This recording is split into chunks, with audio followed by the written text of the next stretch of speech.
विधायक जी, आप राष्ट्रीय लोकदल से विधायक रह चुके हैं और लोकदल का और समाजवादी पार्टी का गठबंधन होने जा रहा है और भाजपा जो है 2 बच्चों के कानून लाने जा रही है, तो इस पर क्या कहना है आपका? और आपका केजरीवाल की तर्ज पर उन्होंने कहा कि बिजली फ्री करेंगे हम यूपी में, अखिलेश जी ने, इस बारे में क्या कहना है? देखिए, भाजपा प्रचार प्रसार वाली पार्टी है। पिछले 8 सालों से तो केंद्र में सरकार है, पहले भी सरकार रही है, उत्तर प्रदेश के अंदर भी 5 साल से सरकार है। तो जो 2 बच्चे वाला कानून है, इसका विरोध कौन कर रहा है? तो इसके इतने प्रचार प्रसार की केवल प्रचार ही करना है या उसको लागू भी करना है? हम तो कह रहे हैं कि जो 2 बच्चे वाला कानून आप ला रहे हो, उसको तुरंत ला करके और ये जारी करें। आपके जो है जो अगर उसका वो नहीं करेगा तो उसके फला अधिकार नहीं रहेंगे, फला अधिकार नहीं रहेंगे। लेकिन करना मेरे विचार से कुछ है नहीं, और ये केंद्र सरकार का वो है, केंद्र सरकार के उससे ये कानून बनेगा, ना कि जो है उत्तर प्रदेश में तो इसके तमाम वो लगवा दिए कि जी हम ये देंगे, ये करेंगे। अब क्या लागू हो गया है क्या कानून? तो फिर और लगता है लोगों को, ऐसे लगता है जिससे 2 बच्चों वाला कानून लागू हो चुका है सब उत्तर प्रदेश के अंदर। योगी जी ने लागू कर दिया है हमारे प्रदेश के। अच्छा, विधायक दूसरा सवाल मेरा ये है, जैसे गठबंधन हो रहा है लोकदल का और समाजवादी पार्टी का, तो जो उन्होंने कहा कि बिजली फ्री देंगे हम दिल्ली की तर्ज पर, तो क्या ऐसा संभव है समाजवादी पार्टी? देखिए पीछे भी जो समाजवादी पार्टी की सरकार थी प्रदेश के अंदर, तो पूरे उत्तर प्रदेश के अंदर चहुमुखी विकास हुआ, तमाम इतने विकास के कार्य, और भारतीय जनता पार्टी की सरकार ने केवल उन पर पत्थर लगाने का काम किया। यहाँ तक राष्ट्रीय लोकदल की बात है, राष्ट्रीय लोकदल ने हमेशा किसानों की लड़ाई लड़ी है, मजदूरों की लड़ाई लड़ी है, और अब दोनों का गठबंधन होगा।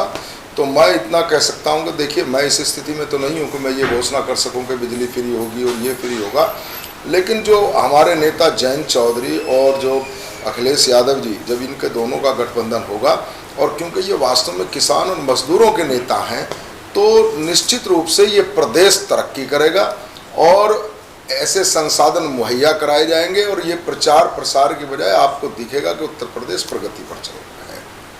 ये मैं आपको कह सकता हूँ। जैसा कि हिंदू मुस्लिम की जातिवाद का जो चुनाव है, इसमें क्या होगा? जैसे कि समाजवादी पार्टी के लिए कहा जाता है कि समाजवादी पार्टी में जब होते हैं तो लूट डकैती और हो जाते हैं।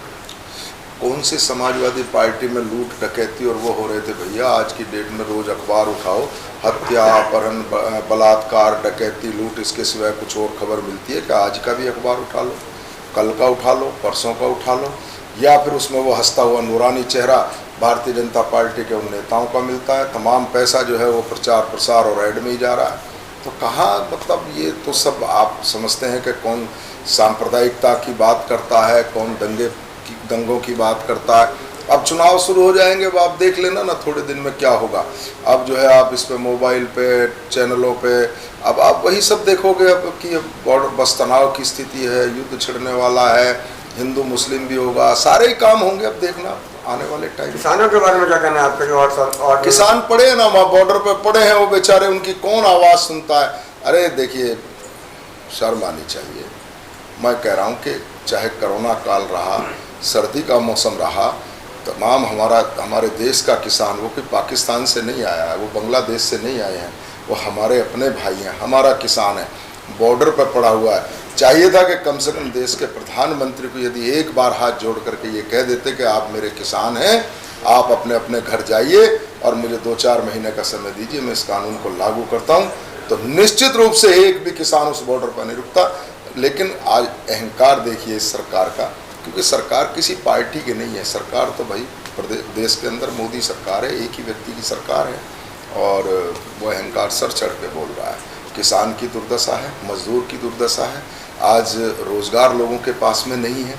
आज जो भी नौजवान रोज़गार की बात करता है, तो आज प्रदेश का मुखिया, प्रदेश का मुख्यमंत्री जो सबका है, किसी एक पार्टी का नहीं होता, मुख्यमंत्री तो सबका है भाई बनने के बाद, लेकिन वो कहते हैं कि ज़्यादा फालतू चक्कर में पड़ोगे तो तुम्हारी प्रॉपर्टी जब्त कर ली जाएगी।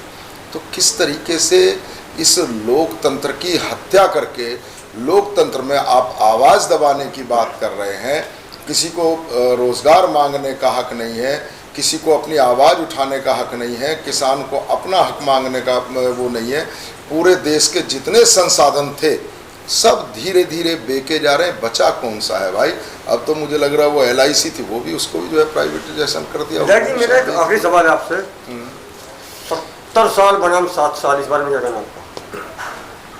हाँ, जितना 70 साल में जो सरकारें थी उन्होंने देश के संसाधनों को इकट्ठा किया कि हिंदुस्तान के अंदर एक सुई भी नहीं बनती थी, लेकिन देश कहाँ से कहाँ पहुँच गया। हम लोगों ने तरक्की की है, ऐसा नहीं है, केवल कहने से कुछ नहीं होता है।